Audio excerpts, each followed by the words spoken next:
ನಮ್ಮ ಕರ್ತನಾದ ಯೇಸು ಕ್ರಿಸ್ತನಲ್ಲಿ ಪ್ರಿಯರಾದ ದೇವಜನರೇ, ನಮ್ಮ ಕರ್ತನಾದ ಯೇಸು ಕ್ರಿಸ್ತನ ಅತ್ಯಧಿಕವಾದ ಕೃಪೆಯೂ ಸಮಾಧಾನವು ತಮಗೂ ತಮ್ಮ ಕುಟುಂಬದ ಪ್ರಿಯರೆಲ್ಲರಿಗೂ ಹೆಚ್ಚೆಚ್ಚಾಗಿ ಉಂಟಾಗಲಿ. ಹೃದಯಂಗಮ ಮಾತೆನ್ನುವ ಈ ಮುಂಜಾನೆಯ ವಾಕ್ಯದ ಸರಣಿಯಲ್ಲಿ ಈ ತಿಂಗಳು ನಾವು ಶಿಲ್ಬೆ ಧ್ಯಾನವನ್ನು ಮಾಡುತ್ತಿರುವಲ್ಲಿ ಈ ದಿನ ನಾವು ಧ್ಯಾನಿಸುವಂಥ ದೇವರ ವಾಕ್ಯದ ಭಾಗ ಕೊಲೋಸೆ 1:20. ಕೊಲೋಸೆ 1:20 ವಚನ. ಆತನು ಶಿಲ್ಬೆ ಮೇಲೆ ಸುರಿಸಿದ ರಕ್ತದಿಂದ ತಾನು ಸಮಾಧಾನವನ್ನು ಉಂಟು ಮಾಡಿ ಭೂಪರ ಲೋಕಗಳಲ್ಲಿರುವ ಸಮಸ್ತವನ್ನು ಆತನ ಮೂಲಕ ತನಗೆ ಸಂಧಾನಪಡಿಸಿಕೊಳ್ಳಬೇಕೆಂತಲೂ ನಿಷ್ಕರ್ಷೆ ಮಾಡಿದನು. ಈ ವಾಕ್ಯವನ್ನು ಗ್ರಹಿಸೋದಕ್ಕೆ ದೇವರು ತಾನೇ ತನ್ನ ಆತ್ಮನ ಮೂಲಕ ನಮಗೆ ತನ್ನ ವಿಶೇಷ ಗ್ರಹಿಕೆಯನ್ನು ಅನುಗ್ರಹಿಸಲಿ. ಕರ್ತನಲ್ಲಿ ಪ್ರೀತಿಯುಳ್ಳ ದೇವಜನರೇ, ಈ ವಿಶೇಷವಾದ ವಚನಕ್ಕಾಗಿ ದೇವರಿಗೆ ಸ್ತೋತ್ರ. ಈ ವಚನದಲ್ಲಿ ದೇವರು ಮಾಡಿದ ಒಂದು ಮಹಾ ಸಾಧನೆಯನ್ನು ನಾವು ಕಂಡುಕೊಳ್ಳಲು ಸಾಧ್ಯ. ಈ ವಚನದಲ್ಲಿರುವಂಥ ದೇವರ ಒಂದು ಮಹಾ ಸಾಧನೆ, ಆತನು ಪರಲೋಕ ಭೂಲೋಕಗಳ ನಡುವೆ ಸಮಾಧಾನವನ್ನು ಆತನು ಏರ್ಪಡಿಸಿದ್ದಾನೆ. ಪರಲೋಕ ಭೂಲೋಕಗಳ ನಡುವೆ ಎಂಬುದಾಗಿ ಹೇಳುವಾಗ ಪರಲೋಕದ ದೇವರು ಭೂಲೋಕದ ಮನುಷ್ಯರ ನಡುವೆ ಸಮಾಧಾನವು ಏರ್ಪಟ್ಟದೆ. ಎರಡು ಲೋಕಗಳ ನಡುವೆ ಸಮಾಧಾನವು ಏರ್ಪಟ್ಟದೆ.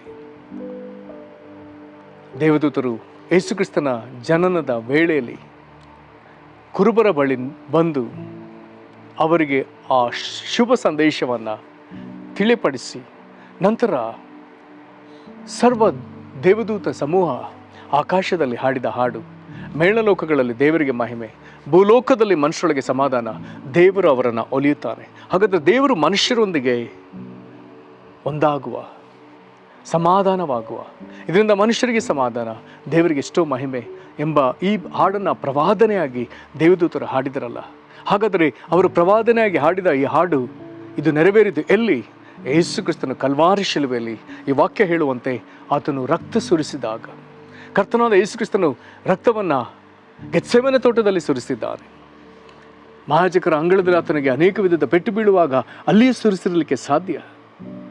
ಪಿಲಾತನು ಕೊರಡೆಗಳಿಂದ ಆತನ ಬೆನ್ನಿಗೆ ಹೊಡೆಯುವಾಗ, ಆತನ ತಲೆ ಮೇಲೆ ಮುಳ್ಳಿನ ಕಿರೀಟವಿಟ್ಟು ಸಿಪಾಯಿಗಳು ಬೆತ್ತದಿಂದ ತಲೆಗೆ ಹೊಡೆಯುವಾಗ, ಯೇಸು ಕ್ರಿಸ್ತನ ಶಿಲುಬೆಯನ್ನು ಹೊರತು ಯೆರೂಸಲೇಮಿನ ಬೀದಿಗಳಲ್ಲಿ ನಡೆದು ಬರುವಾಗ, ಹೀಗೆ ಹಲವೆಡೆ ಯೇಸು ಕ್ರಿಸ್ತನ ರಕ್ತವು ಸುರಿದದೆ. ಆದರೂ ಬಹು ವಿಶೇಷವಾಗಿ ವಾಕ್ಯದಲ್ಲಿ ಹೀಗೆ ಬರ್ತದೆ, ಆತನು ಶಿಲುಬೆ ಮೇಲೆ ಸುರಿಸಿದ ರಕ್ತ.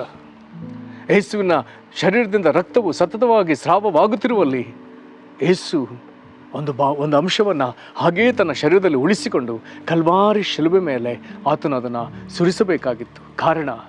ಕಾರಣ ಪರಲೋಕದ ದೇವರು ಭೂಲೋಕದ ಮನುಷ್ಯರೊಂದಿಗೆ ಸಂಧಾನವಾಗುವುದಕ್ಕಾಗಿ, ಸಮಾಧಾನವಾಗುವುದಕ್ಕಾಗಿ ಯೇಸು ಕ್ರಿಸ್ತನು ಶಿಲುಬೆ ಮೇಲೆ, ತನಗೆ ನೇಮಿಸಲ್ಪಟ್ಟ ಯಜ್ಞವೇದಿಯ ಮೇಲೆ ಆತನು ತನ್ನ ರಕ್ತವನ್ನು ಸುರಿಸಬೇಕಾಗಿತ್ತು. ಹೀಗೆ ಯೇಸು ಸುರಿಸಿದ್ರಿಂದಲೇ ಪರಲೋಕದ ದೇವರಿಗೂ ಭೂಲೋಕದ ಮನುಷ್ಯರಿಗೂ, ಪರಲೋಕದ ದೇವರಿಗೂ ನಮಗೂ ನಡುವೆ ಸಮಾಧಾನವು ಏರ್ಪಟ್ಟದೆ, ಸಂಧಾನವು ಏರ್ಪಟ್ಟದೆ.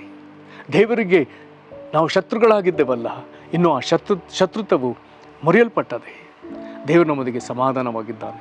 ತನ್ನ ಮಗನನ್ನು ಜಜ್ಜುವಾಗ ಆತ ಸುರಿಸಿದ ರಕ್ತದಿಂದ, ಕಲ್ವಾರಿ ಶಿಲುಬೆಯಲ್ಲಿ ಸುರಿಸಿದ ರಕ್ತದಿಂದ ಆತ ನಮ್ಮೊಂದಿಗೆ ಸಮಾಧಾನವಾಗಿದ್ದಾನೆ. ಸಮಾಧಾನದ ಒಡಂಬಡಿಕೆ ಈಗ ಏರ್ಪಟ್ಟದೆ. ಕರ್ತನಲ್ಲಿ ಪ್ರೀತಿಯುಳ್ಳ ದೇವಜನರೇ, ಯೇಸು ಕ್ರಿಸ್ತನು ಕಲ್ವಾರಿ ಶಿಲುಬೆಯಲ್ಲಿ ಸುರಿಸಿದ ರಕ್ತದಿಂದಲೇ ಈಗ ನಾವು ದೇವರೊಂದಿಗೆ ಸಮಾಧಾನ ಸ್ಥಿತಿಯಲ್ಲಿ ನೆಲೆಗೊಂಡಿದ್ದೇವೆ. ಇದು ಬಹಳ ಅವಶ್ಯ. ದೇವರೊಂದಿಗೆ ಸಮಾಧಾನ ಹೋಗುವಂಥದ್ದು ಬಹಳ ಅವಶ್ಯ. ಆದರೆ ನಾವು ನಮ್ಮ ಅನುದಿನದ ಜೀವಿತವನ್ನು ಜೀವಿಸುವ ಶೈಲಿಯಲ್ಲಿ ನಮಗೆ ಇದರ ಅರಿವು ಇಲ್ಲವೇ ಇಲ್ಲ. ದೇವರೊಂದಿಗೆ ಸಮಾಧಾನವಾಗಬೇಕೆನ್ನುವ ಅರಿವು ಇಲ್ಲವೇ ಇಲ್ಲ. ಆದರೆ ನಮ್ಮೊಂದಿಗೆ ಸಮಾಧಾನವಾಗಬೇಕೆಂದು ದೇವರು ಯಾವಾಗಲೂ ತವಕಿಸ್ತಾನೆ.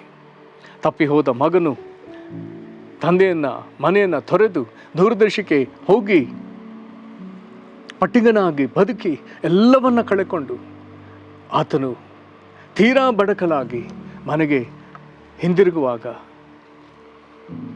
ಆತನು ತಂದೆ ಬಳಿ ಮಾನಸಾಂತರಪಟ್ಟು ಇನ್ನು ತಂದೆಗೆ ಮಗನಾಗಿ ಅಲ್ಲದೆ ಆಳಾಗಿರಲು ಆತನು ಬೇಡಿಕೊಳ್ಳಲು ಬರುವಾಗ, ತಂದೆಯು ಮಗನನ್ನು ಆಳಾಗಿ ಸೇರಿಸಿಕೊಳ್ಳುವುದಕ್ಕೆ ಇಷ್ಟವೇ ಪಡಲಿಲ್ಲ. ಮಗನನ್ನು ತಿರುಗಿ ಮಗನಾಗಿಯೇ ಆತನು ಸೇರಿಸಿಕೊಂಡ.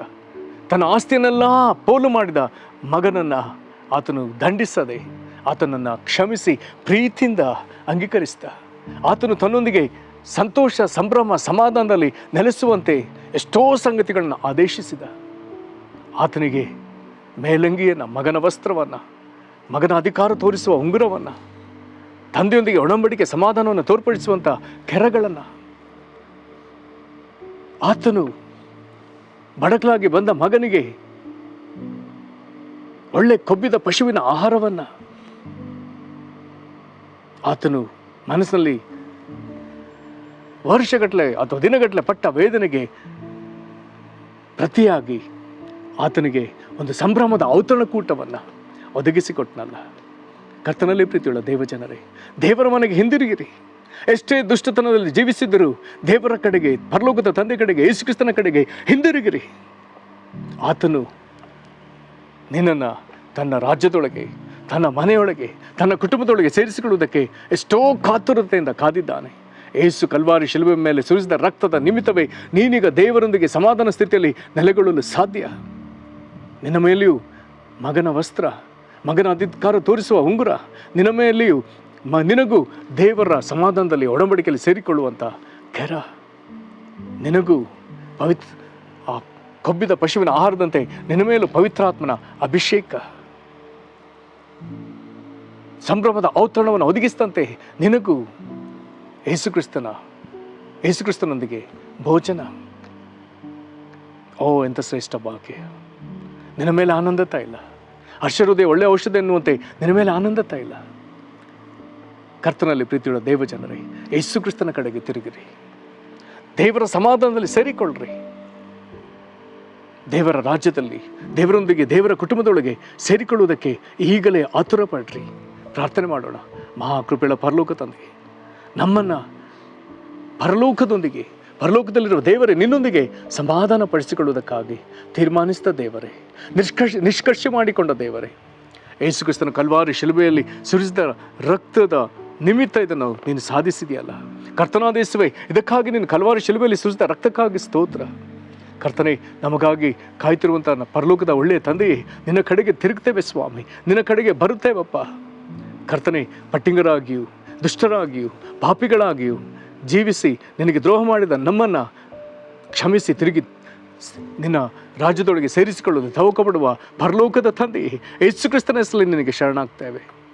ಮಗನ ಸ್ಥಾನವನ್ನು, ಮಗನ ಅಧಿಕಾರವನ್ನು, ಕರ್ತನೇ, ನಿನ್ನೊಂದಿಗೆ ಹೊಸ ಒಡಂಬಡಿಕೆಯನ್ನು, ಪವಿತ್ರಾತ್ಮನ ಅಭಿಷೇಕವನ್ನು, ಆನಂದ ತೈಲವನ್ನು ನಮಗೆ ಅನುಗ್ರಹಿಸುವ ದೇವರೇ, ಕರ್ತನೇ, ನಿನ್ನ ಈ ನೀತಿಗಾಗಿಯೂ ನಿನ್ನ ಒಳ್ಳೆತನಕ್ಕಾಗಿಯೂ ಕರ್ತನೇ, ನಿನ್ನ ಮುಂದೆ ಶರಣಾಗಿ ನಮ್ಮನ್ನು ಒಪ್ಪಿಸಿಕೊಡುತ್ತೇವೆ. ನಿನ್ನ ಪ್ರೇಮಗನಾದ ಯೇಸುಕ್ರಿಸ್ತನನ್ನು ನಮ್ಮ ಹೃದಯದಲ್ಲಿ ಸ್ವಂತ ರಕ್ಷಕನಾಗಿ ಅಂಗೀಕರಿಸುತ್ತೇವೆ.